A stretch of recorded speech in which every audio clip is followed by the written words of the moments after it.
sex on more valuable things for you and for your lover. But aren't orgasms the best of sex? They might be right now because it is an impoverished version of sex, because the rest of sex doesn't feel of much. And is that because the rest of sex is just work towards an orgasm, so orgasms feel amazing in comparison to working on the orgasm? This is an optical illusion. And also, we never learn how to make each moment of sex feel really good. We barely learn anything about sex, and when we do want to learn, all we can find in our culture is how to make each other come. We can never find any other skills for sex. There is a whole world of techniques that could make you a master of making each moment feel amazing, deep, diverse, rich, and creating all sorts of interesting sequences and journeys. You could then create such beauty that an orgasm would be okay. We could even create an infinity of other orgasmic experiences. If you feel that the orgasm is the best thing in sex, it probably means that there is a lot more to discover, and you probably need that greater nutrition from sex. Our culture promises us that all will be fulfilled with an orgasm, but it's a lie.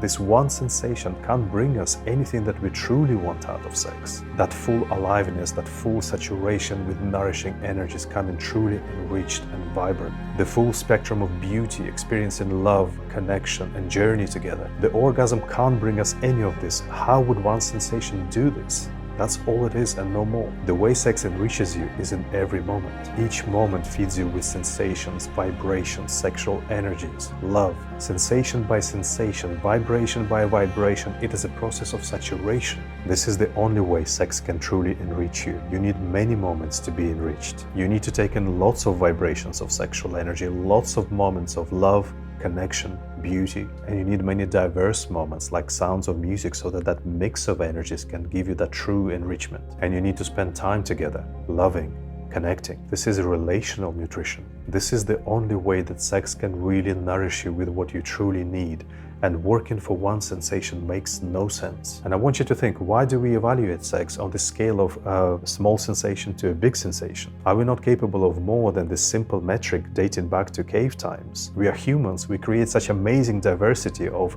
drama, music, arts, technology. Can we not make something intelligent out of lovemaking? What is wrong with evaluating sex by how it made you feel real nourishment, love, connection, diversity of different colors and experiences of beauty, interesting sequences and journeys? Who can force us to evaluate sex by that one intense sensation? You're free to do what you want. We have to stop applying Class A drugs philosophy to making love, that this one intense sensation is worth all the stressful, disconnected, empty sex. Wouldn't it be better to go for less intensity but feel really nourished and well and in love after? Why is this not seen as the best? Hey, and you can by all means keep those orgasms and have them as one of the best.